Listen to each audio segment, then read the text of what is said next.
शक्तिं तत्पुत्रपराशरीं च व्यासं शुभं गौडपदं महान्तं गोविन्दयोगेन्द्रमता सुशिष्यम् श्रीशङ्कराचार्यमतासपद्मं पाणिनिहस्तावलकञ्च तं तोटकं वार्तिककारणम् अस्मद्गुरुं सन्ततमानतोऽस्मि श्रुते स्मृते पुराणानामालयं करुणालयं नमामि भगवत्पादं शङ्करं लोकशङ्करं शङ्करं शङ्कराचार्यं केशवं बादरायणं सुरभाषितो वन्दे भगवन्तो पुनः पुनः ईश्वरो गुरुरात्मेति मूर्तिभेदविभागिने व्योमद्व्याप्तदेहाय दक्षिणामूर्तये नमः। ॐ सहनावतु सहनौ भुनक्तु सह वीर्यं करवावहै तेजस्विनावधीतमस्तु मा विद्विषावहै। ॐ शान्ति शान्ति शान्ति। श्री भगवान अंदरीश परमात्मा श्री आदिगुरु शंकराचार्य श्री ज्ञानवराय जगदगुरु तुकाराम महाराज संत एकनाथ महाराज इत्यादि सब संतों के अलौकिक हेतु के कारण करने ऐसे कृपा से हम लोग आनंद क्षेत्र में श्री कठोपनिषद का विचार कर रहे हैं। कठोपनिषद में प्रथम वल्ली का विचार करते हुए एक कहा गया कि वाजश्रवस एक मनुष्य था, उसने सर्वमेध यजे, सर्वमेध अर्थात विश्वजित याग के द्वारा यजन किया। उस यजन में दक्षिणा के रूप से गायों को प्रदान करना चाहा। दक्षिणा के रूप में जब गायों को देने लगे तब उनका एक बेटा था नचिकेता।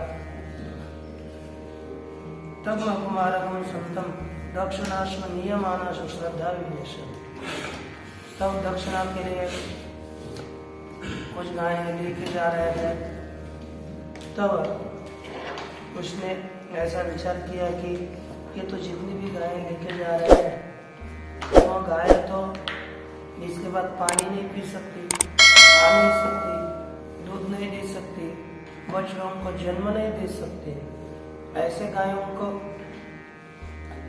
देने से तो कोई कुछ लाभ नहीं है, क्योंकि ऐसे गाय को देने वाला मनुष्य जो अनंदा लोक है, अर्थात आनंद रहे, जिन लोगों में आनंद की प्राप्ति नहीं होती, ऐसे लोगों को, नरकादियों को मनुष्य प्राप्त करेगा।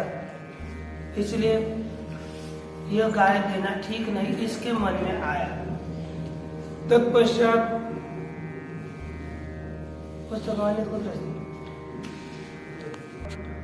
नचिकेता अपने पिता को बोलता है।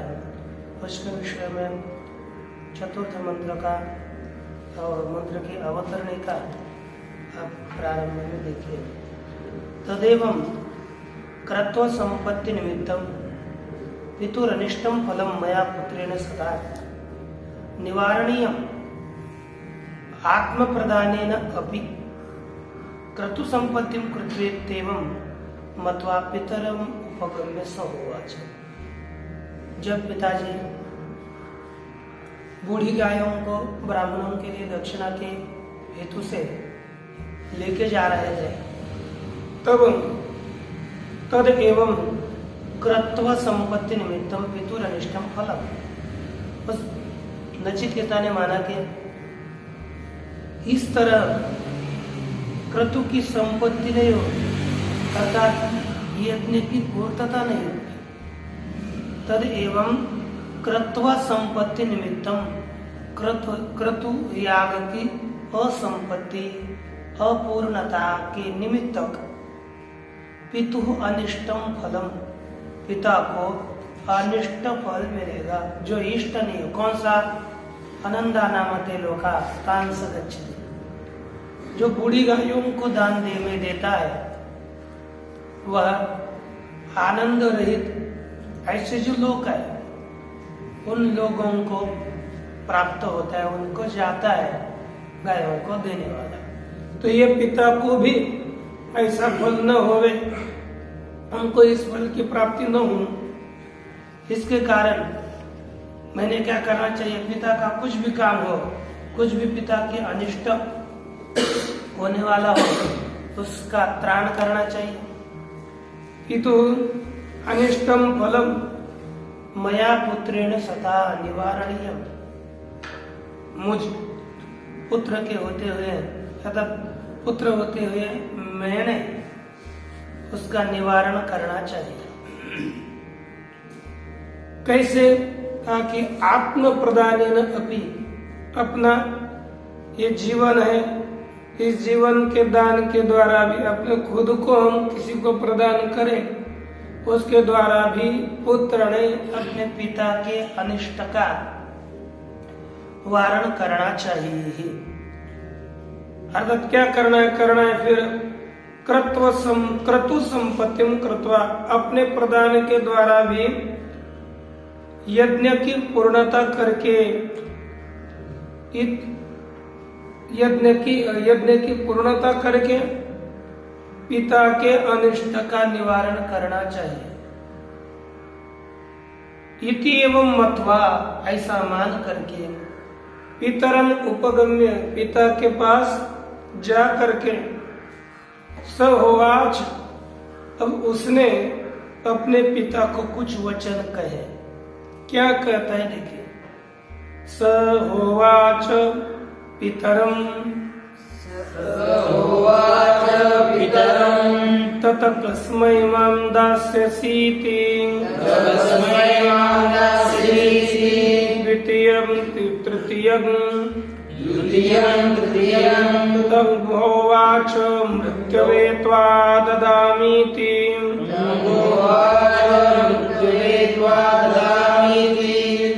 यह मंत्र है।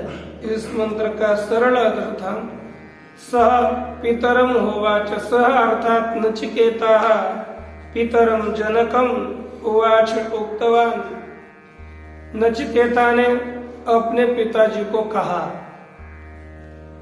तथा कस्मै माम दास्यसीति, हे तात मुझे किसके लिए दे रहे हो?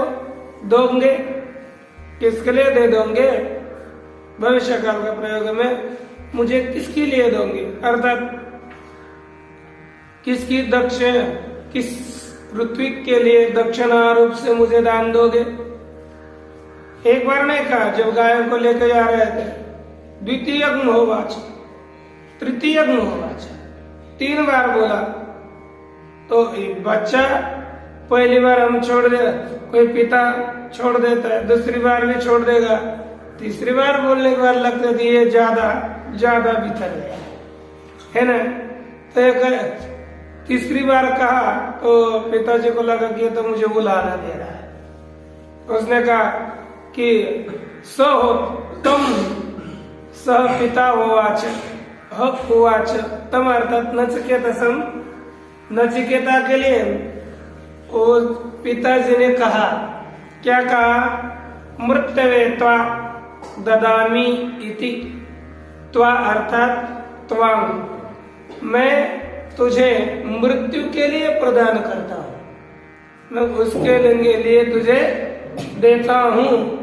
यह जब वचन इन्होंने कहा, इस मंत्र में आगे देखेंगे पहला भाष्य।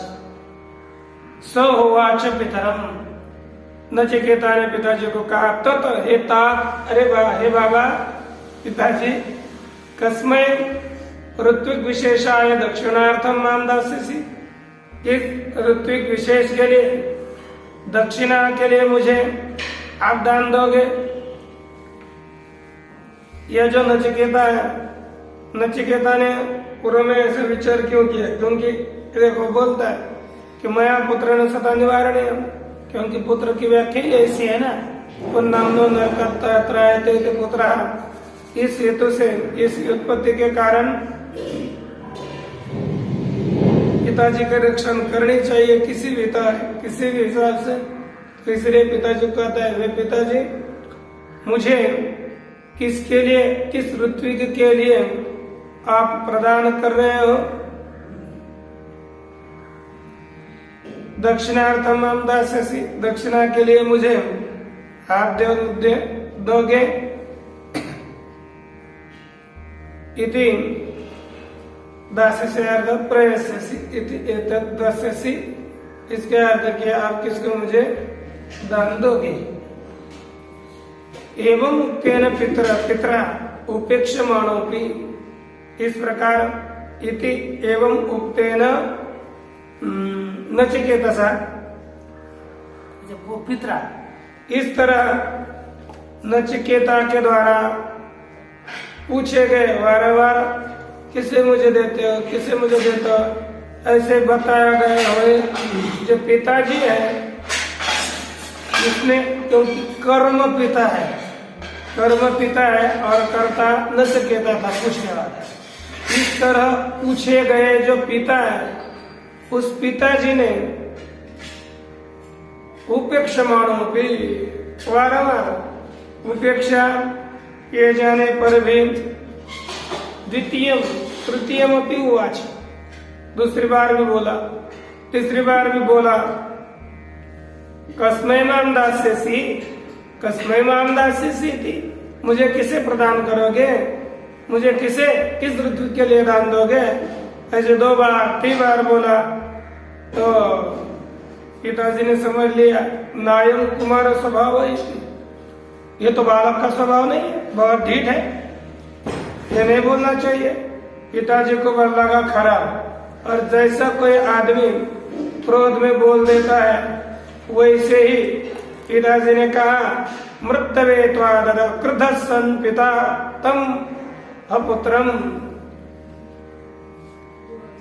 किल उवाच, कहा कि उसके बाद ये कुमार बालक स्वभाव वाला नहीं, अतिशय क्रोधित होकर पिताजी ने उस पुत्र को कहा मृत्यवे वैवस्वताय त्वाम ददामि, मैं मृत्यु के लिए, वैवस्वत के लिए तुझे दान देता हूं। यह क्रोध के वश में कहा, वास्तविक नहीं कहा था, क्रोध में कहा, लेकिन बता दिया।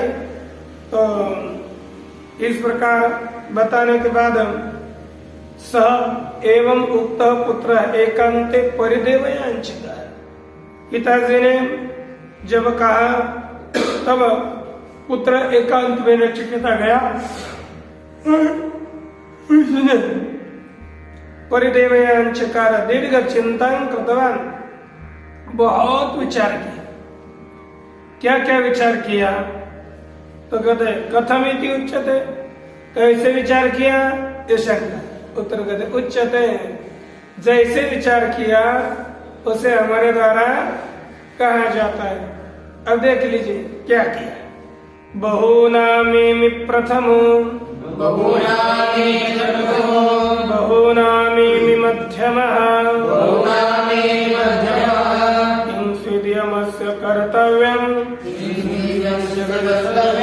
यन्मयाद्य करिष्यति।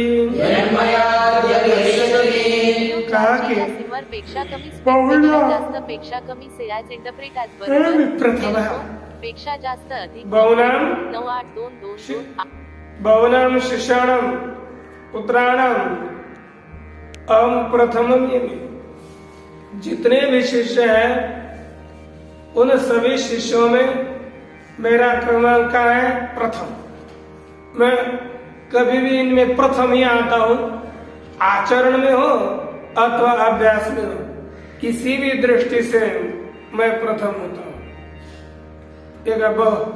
और बहुनाम एवं मध्यम, अथवा मैं बहुत शिष्यों में मध्यम आता हूं, प्रथम आता हूं, अधम आता हूं, लेकिन जघन्य नहीं होता हूं।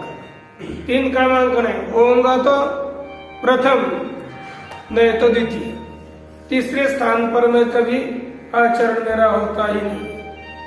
तीसरे चौथे ऐसे नहीं, प्रथम द्वितीय में मध्यम अथवा उत्तम इसमें रहता हूं। अब पिताजी ने मुझे क्यों दिया, ऐसा मैं श्रेष्ठ हूं, गुण वाला हूं, तो अभी पिताजी ने मुझे मृत्यु के लिए क्यों दिया? ठीक है, पर यमस्य किंचित् कर्तव्यम स्यात् यत् मया अद्य करिष्यामि। कहा कि यम का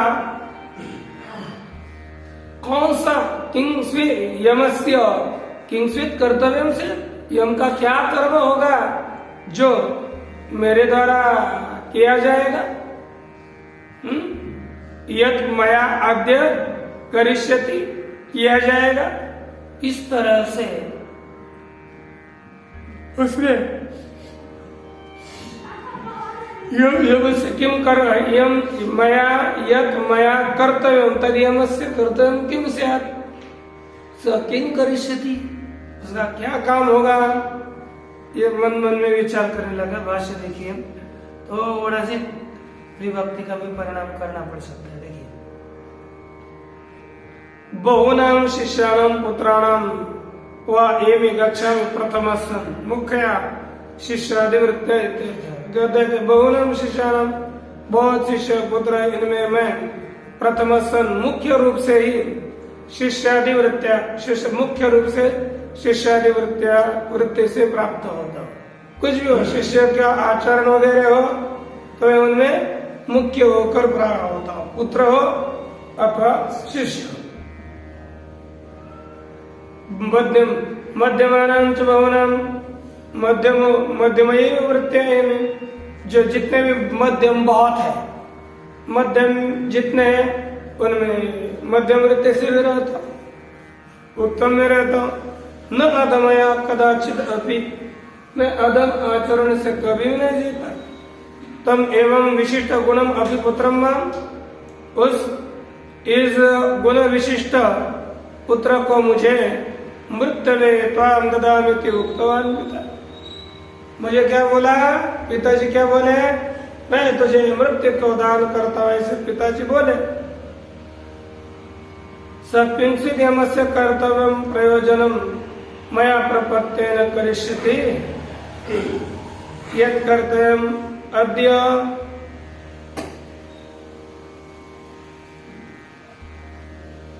का कि यम का क्या कर्तव्य प्रयोजन मेरे द्वारा प्रमत्त के द्वारा किया जाएगा, जो आद्य कर्तव्य है ना, वह क्या करेगा जो आज का कर्तव्य है। नूनम प्रयोजनम अनपेक्षैव क्रोधवशात् उक्तवान पिता। उसने बालक ने विचार किया, निश्चित ही प्रयोजन को न देखते हुए ही क्रोधवश होकर पिताजी ने बताया। उसने जान भी लिया कि ये कोई निश्चित, पिताजी मुझे भेजना नहीं चाहते, लेकिन क्रोध के कारण बोल गए। यहाँ पर करिष्यति पाठ दिया हुआ है, यदि हम अन्वय करेंगे यन मया आद्य करिष्यति, ऐसा संभव नहीं है। क्या है? यद मया करिष्यति, मया होगा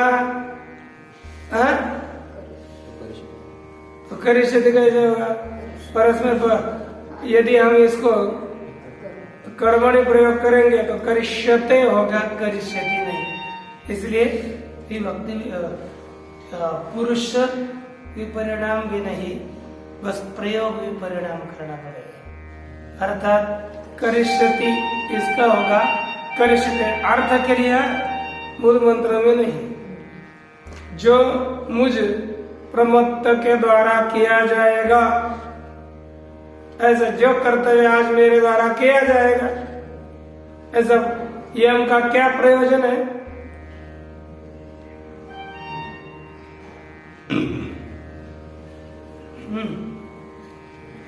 निश्चित ही पिताजी ने क्रोधवश आवेशवशी इसका प्रयोग किया है, ऐसा पिताजी ने नचिकेता ने विचार किया और पुनः अपने पिता को बोलता है, तथापि तत्पितृवचो मृषामाभूत। ऐसे पिताजी ने तो कहा है, तो भी अब वह पिता का वचन झूठा न हो जाए, इति एवं मत्वा, ऐसा मान करके परिदेवना पूर्वकम अतिशय खेद पूर्वक अपने पिताजी को नचिकेता बोलता है, पितरम शोकाविष्टम किम मयोक्तम। जो शोकाविष्ट पिता है उनको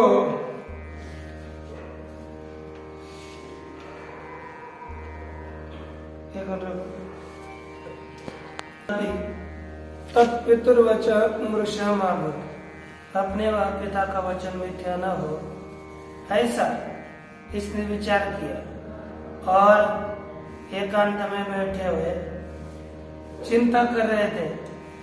मया किम उक्तम, मैंने क्या कहा। पिताजी ने पिताजी के अंदर की भावना है कि वो पिताजी अपने आप में एकांत में जाकर कहते कि मैंने बेटे को क्या कहा, ऐसा मैंने नहीं कहना चाहिए था। ऐसे इस तरह से शोक से व्याकुल हुए पिता को परिदेवना पूर्वकम नचिकेता, ऐसे पिता को खेद पूर्वक नचिकेता बोला। क्या बोला तो देखिए, अनुपश्य यथा पूर्वे प्रतिपश्य तथा परे सस्यमिव मर्त्य पच्यते सस्यमिवा जायते पुनः। उसके पश्चात वह कहता है, पिताजी को कहता है, यथा पूर्वे अनुपश्य तथा अपरे प्रतिपश्य मर्त्य सस्यम इव पच्यते सस्यम इव पुनः आ जायते। कहा कि वो बोलने लगा, हे पितर, पूर्वे यथा अनुपश्य, अर्थात पूर्व जितने भी साधु हो गए उन्होंने जिस तरह से आचरण किया उसका विचार कर, और तथा अपरे उसी प्रकार जो आगे के हैं दूसरे भी हैं उनको भी देखो करके देखो, प्रतिपश्य उनको भी देखो, अर्थात पूर्व जो अतिक्रांत पितामहादिक है उनको देखो, और वर्तमान काल में दूसरे जो साधु है उनको भी देखो। अब वे कभी भी अपना जो वचन बोला है उस वचन को मिथ्या नहीं करते, वो कभी भी अपने वचन का उत्तम रीति से पालन ही करते हैं। इसलिए क्रोध में बात कही गई हो अथवा किसमें भी कही गई हो, वचन सत्यता के लिए उसको हमको करना चाहिए, नहीं तो ऐसा बोलना ही नहीं चाहिए कि मैं करूंगा, हो सकेगा तो देख लेंगे, क्योंकि बोल तो नहीं सकेंगे ना। तो इसे यहाँ पर कहते कि क्यों उनके वचन को हम करेंगे, ये तो जीवन अनित्य है, जीवन तो आता जाता रहेगा, जीवन की कोई मायने नहीं है, लेकिन अपने वचन का महत्व बहुत बड़ा होता है। इसलिए इन्होंने कहा मर्त्य सस्यम इव पच्यते, जैसे अब मनुष्य सस्य अर्थात खेती का जो छोटा अंकुर को प्राप्त हुआ, अंकुर के पश्चात जो पौधा आता है छोटा उसको कहते हैं सस्य। कि मर्त्य सस्य की तरह पौधों की तरह पचता है, अर्थात बूढ़ा हो जाता है, थोड़े धीरे धीरे बड़े हो जाते हैं और मर जाता है, बूढ़ा होता है और पुनः मर जाता है, और पुनः सस्यमेव उसी पौधों की तरह पुनः उत्पन्न होता है। एक पौधा धीरे धीरे बूढ़ा होगा, मर जाएगा। उसी तरह मनुष्य भी पुनः बूढ़ा हो जाता है, मरता है, और जैसे पौधा पुनः उत्पन्न होता है वैसे ही ये मनुष्य पुनः उत्पन्न होता है। अब देखिए,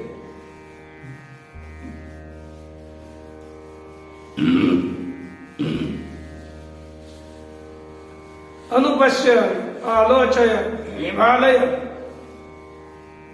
अनुक्रमेण यथा येन प्रकारेण वृत्ता पूर्वे अतिक्रांता पितृपितामहादया तव। कारण कि यथा तव पितृपितामहादया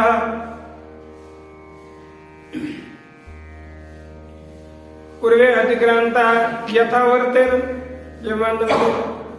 उन्होंने आपके जो पितृ पितामह हैं उन्होंने जिस प्रकार येन प्रकारेण वर्तनं कृतम अध्याय, उन्होंने जिस तरह का आचरण किया उसको आप क्या करो, अनुपश्य देखो। अनुशब्द का अर्थ है क्रम से समझो, उसको देखो। देखो उतना नहीं, फिर आलोचन विचार करो। मेरा हाल अर्थ थोड़ा 2-3 दिए तो एक कहे, लेकिन 3 दिए तो देर करेंगे। पहले अनुपश्य, उसको पहले देखो, क्रम से देखो, फिर आलोचन, उसमें आलोचन करो क्या अच्छा है कि नहीं, फिर बाद में निभा लो। उसको निभाना अर्थात निभालयति रूप होगा, निभाना, अपना वचन जो लिया है ना वो निभाना, पूर्ण करना। धातु है कि नहीं, निभाने, निभविने, त्याला आपलं वचन निभविलं बरं का, त्याचा आपने वचन को पूरा किया, निभाले, उसको पूरा करो।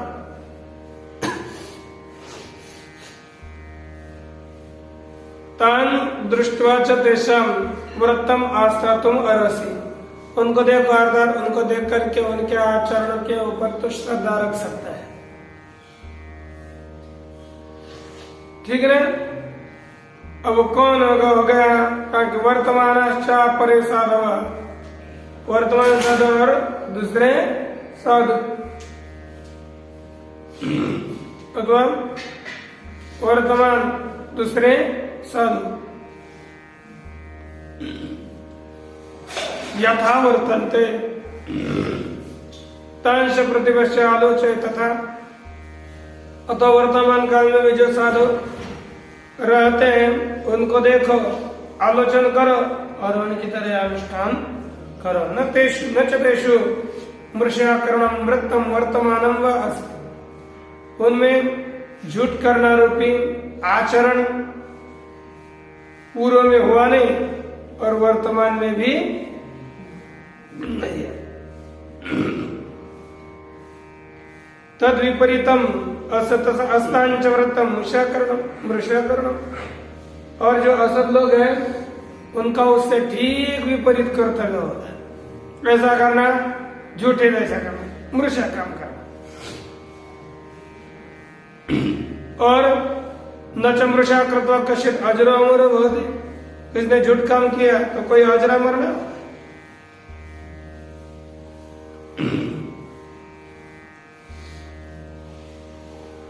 यतः सस्यमिव मर्त्य मनुष्य पच्यते, कारण कि सस्य की तरह खेत में जो पौधे आते हैं छोटे छोटे छोटे छोटे कीड़े बोते हैं, उस सस्य की तरह मनुष्य जीर्ण म्रियते, जीर्ण होता है और मर जाता है।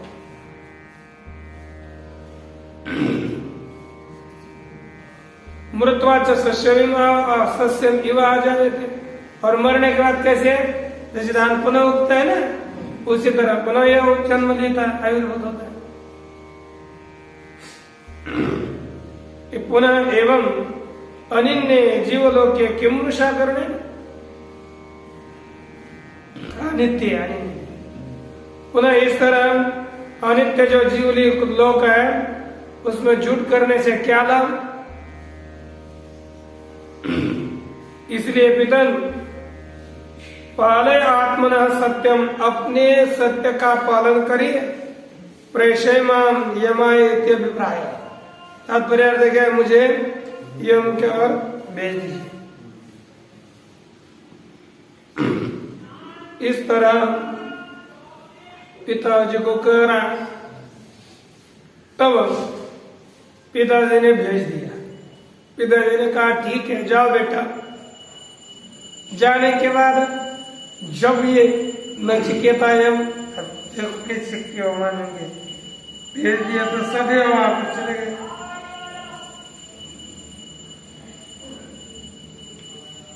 जाने के बाद जब यम के पास नचिकेता चला गया तो यम कहीं ना कहीं दौरे पर गए थे, है ना। यम मुझे दौरे पर गए, 2-3 दिन आए नहीं वापस, फिर 3 दिन। अब जाने के बाद अतिथि 3 दिन बाहर ही रहे, क्योंकि जब तक यम नहीं आता तब तक अंदर में नहीं गए, वहां पर द्वार में ही रहे। जब रहे तब क्या हुआ तो उसका कथन करेंगे। तो देखिए, एवं मुक्त पिता आत्मन सत्यता यही प्रेषिया। इस प्रकार नचिकेता ने पिताजी को बताया तो नचिकेता ने विचार किया। नचिकेता को अपनी सत्यता के रखने के लिए भेज दिया पिताजी ने। सच यम भवनम गत्वा तीसरो रात्रि उवास यमे प्रेषित सती। सह अर्थात नचिकेता यम भवन को चला गया और 3 रात्रि वहां पर रहा। कब? यमे प्रेषित सती। यम इधर उधर जब बाहर यात्रा के लिए चले गए थे तब उन्होंने पूछा,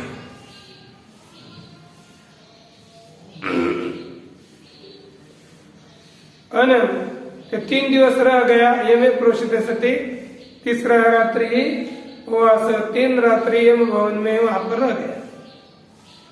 फिर बाद में प्रोश्यागतम, अपना यम 2-3 दिन के बाद वापस आया। वापस आने के बाद सीधा अंदर चला गया यम। तब उनकी पत्नी यम को कहती है, पत्नी हो गए, अमात्य हो गए, ये सब आकर के यम को बताने क्या कहते हैं। वैश्वानर प्रविशत्य तिथिर ब्राह्मणो ग्रहान तस्यैतां शान्तिं कुर्वन्ति हरवैव स्वतोदकम्। अन्वय पूर्वक अर्थ, कहने लगे कि उनको ब्राह्मण अतिथि ब्राह्मण वैश्वानर संग्रहान प्रविशति।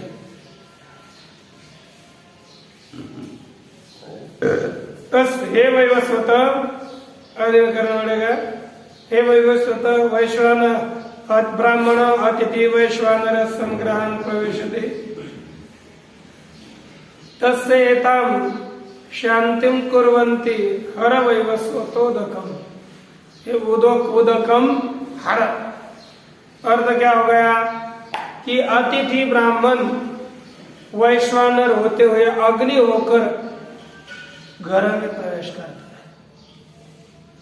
है। ऐसा करता है, अग्नि होकर के घर में प्रवेश करता है। तस्य एतां शांतिं कुर्वन्ति।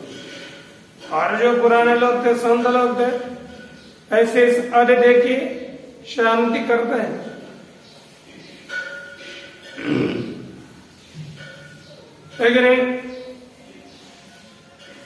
अर्थात उसको क्या करते हैं, पद्यासन ध्यान करके उन्हें शांत करने का प्रयास करते हैं, शांति करते हैं।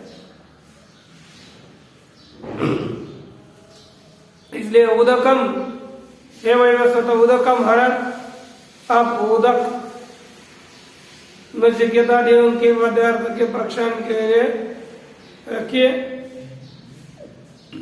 वही अच्छा कभी कभी अलग से हो जाता है।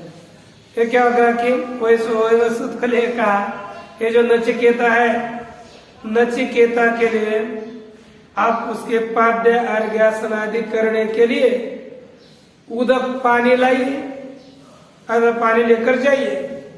उनको कहा, ये उनके पत्नी ने ये नहीं काम किया, क्योंकि वो अतिथि है और अतिथि पुरुष अतिथि है तो स्त्रियों का सत्कार वो करेगी, ये तो पुरुष है। इसलिए जब पिताजी थे, पति जी वापस आए तो पति को विवस्वान के बेटे वैवस्वत मृत्यु को उनके पति ने कहा कि आप उदक लेके जाइए नचिकेता के लिए।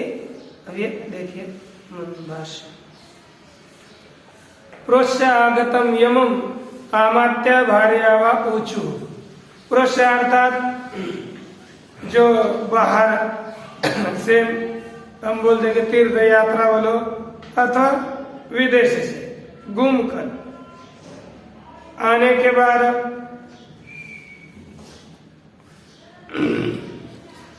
मंत्रियों ने प्रवास से आ गए वापस, प्रवास से लौट कर आने के बाद मंत्री और पत्नियों ने बोधयन्तः समझाते हुए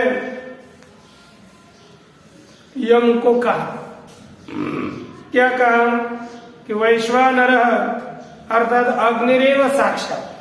वैश्वानर शब्द करता है साक्षात अग्नि। ब्राह्मण अतिथि सन ग्रहण प्रविशति, ब्राह्मण अतिथि होकर घरों में प्रवेश करता है कि नहीं। दहन इव कैसे प्रवेश करता है, घरों को जलाते हुए ही प्रवेश करता है। इसलिए जो संत श्रेष्ठ पुरुष होते हैं वे तस्य दाहं शमयन्तः इव, उस दाह का जैसे कि शमन करते हैं, उस दाह का शमन करते हुए ही एतम पाद्यासनादि दान लक्षणम शांतिम कुर्वन्ति।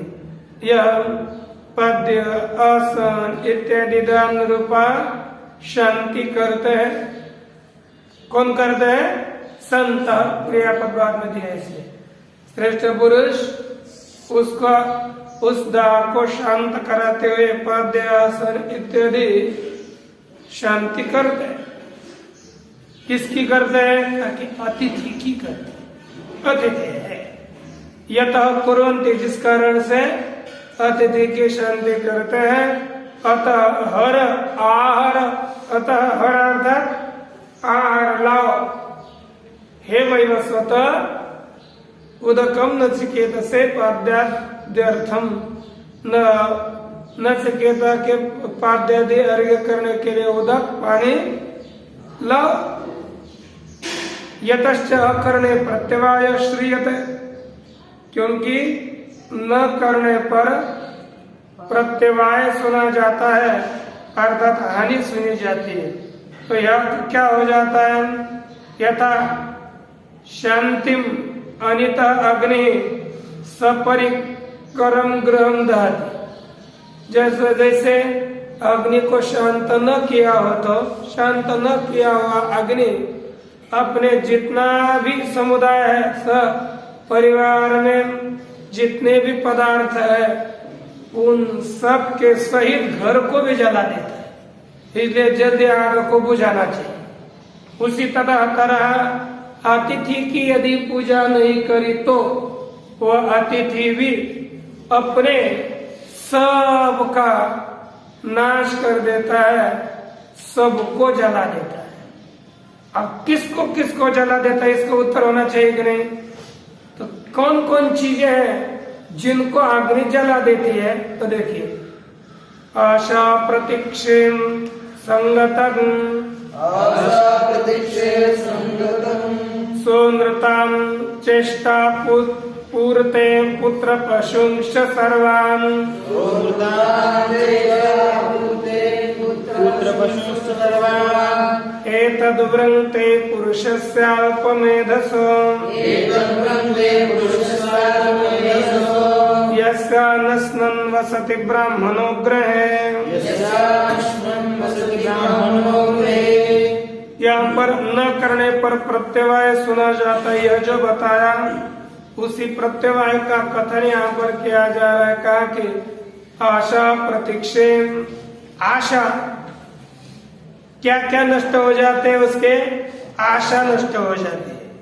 आशा शब्द का अर्थ भगवान भाष्यकार जी करेंगे कि अनिर्ज्ञात प्राप्यष्टार्थ प्रार्थना आशा, हमको जिसका निश्चय नहीं हुआ, जिसको नहीं जाना ऐसा, लेकिन इष्टार्थ है। अनिर्ज्ञात प्राप्य जो इष्टार्थ, जिसको नहीं जाना हो, ऐसे प्राप्त करने योग्य जो इष्ट पदार्थ है, ऐसे पदार्थ की प्रार्थना करना आशा। और प्रतीक्षा क्या है, जो हमने पता है, जैसे पति की पत्नी, पति यदि बाहर चले गए हो तो पत्नी पति की आशा करते है कि प्रार्थना करती है, प्रतीक्षा करती है। हाँ, और जिसको पति हुआ ही नहीं, ब्याह की क्या करती है, आशा करती है। जब विवाह न हुआ हो तो एखादी स्त्री पति की आशा करेगी कि एखादा पति हो, और पति यदि बाहर गया हो तो अब पति तो है, ज्ञात हो चुके हैं कि हमारे पति है, तो वो वापस आने की प्रतीक्षा करेगी। यही होगा ना, क्योंकि जो पदार्थ ज्ञात नहीं है लेकिन प्राप्त करने योग्य और इष्ट है, ऐसे पदार्थ की आशा की जाती है। और जिस पदार्थ को जाना है ना, ज्ञात है और प्राप्य भी है और इष्टार्थ भी है, तो उसकी हो जाती है प्रतीक्षा। ये आशा और प्रतीक्षा ये दोनों भी नष्ट हो जाते हैं, इसके विषय नष्ट हो जाते हैं। पुनः संगतम शब्द का अर्थ है संगति जन्य सत्संयोग से उत्पन्न होने वाला फल। सुंदरता अर्थात उत्तम वाणी, इष्टापूर्ते, इष्ट कर्म अर्थात अग्निहोत्रम तपस्सत्यम वेदानां चानुपालनम आतिथ्यम वैश्वदेवं च इष्टमित्य विधीयते। ऐसा श्लोक है। अर्थात क्या क्या चाहिए अपने को, अग्निहोत्र, तप, वेदों का अनुपालन, स्वाध्याय करना, आतिथ्य कर्म करना और वैश्वदेव कर्म करना, ये इष्ट कर्म है। इसको श्रौत कर्म हम कहेंगे।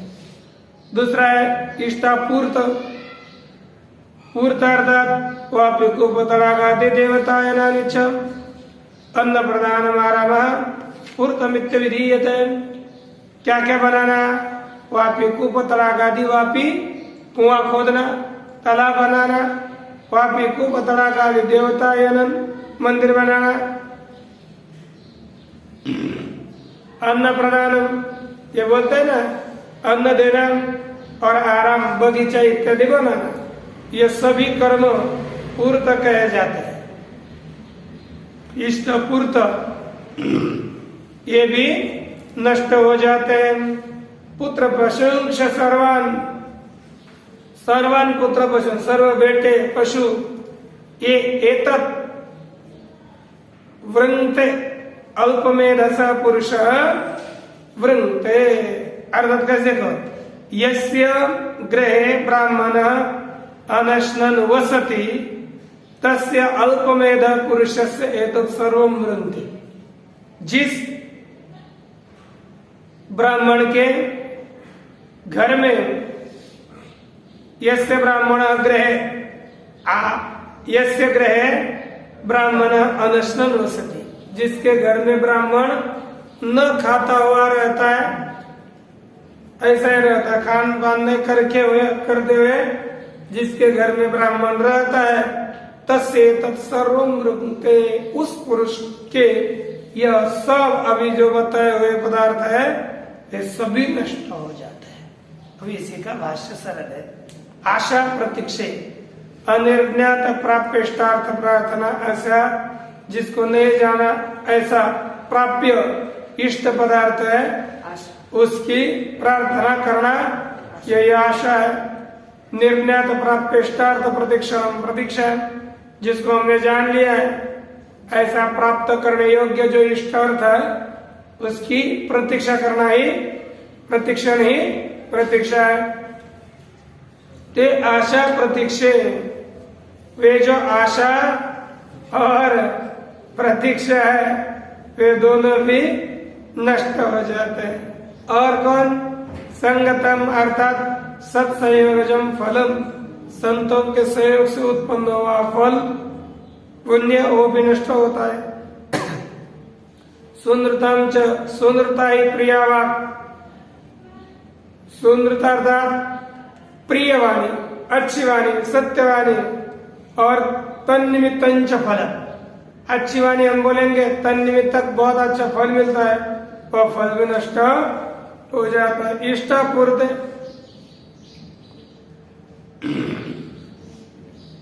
इष्टम अर्थात यागादि गज्यम, यज्ञ अग्निहोत्र तपस सत्य इत्यादि यागादि करेंगे तज्जन्य फल इष्ट है। इस इष्ट तो कर्म होता है, लेकिन इष्ट से केवल वो कर्म न लेकर तज्जन्य फल लेना। इष्ट अर्थात इष्ट हो गया यागादि, इष्ट का यहाँ पर अर्थ किया यागादि जन्य फल। याग तो नष्ट पहले हो जाएगा, याग करेंगे तो भी उसका फल। उसके बाद कहा कि पूर्तम अर्थात आराम आदि क्रियाजम फल, बगीचा आराम, बगीचा इत्यादि उसको बनाने से मिलने वाला फल वो भी नष्ट हो जाता है। पुत्र पशुंश्च, पुत्राश्च पशुंश्च, पुत्रांश्च, पुत्र और पशु, एतत् सर्वान् अर्थात पशुंश्च सर्वान्, सर्वान् पुत्रान्, सर्वांश्च पशु, सभी पुत्रों को सभी पशुओं को भी क्या करते हैं? यथोक्तम एतत् सर्वं यथोक्तम वृणुते, यह संपूर्ण यथोक्त पूर्व में जितने बताए ये सभी को वृणुते अर्थात आवर्जयति विनाशयति इति एतत्, उनको उनका वर्जन कर लेता है अर्थात उनका नाश ही कर देता है। किसके ये सब नष्ट हो जाते हैं? आगे बता देते सुनिए। पुरुष से अल्प में दशा अल्प प्रज्ञ से, जिसकी बुद्धि अल्प प्रज्ञ है उसके संपूर्ण नष्ट हो जाते हैं।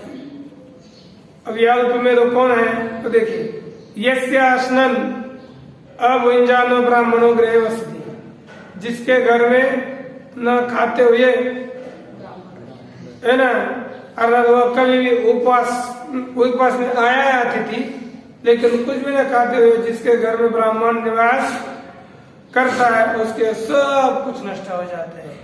तस्माद अनुपेक्षणीय सर्वावस्थासु अपि अतिथि इत्यर्थ, इसलिए सभी अवस्थाओं में भी अतिथि की उपेक्षा नहीं करनी चाहिए, कोई भी अवस्था हो गृहस्थों के लिए। इतना बताया, बाकी काम का ये काम कर लेंगे, उसके बाद उसको प्रसन्नता के लिए 3 वर मांगने के लिए बताएंगे, जिसका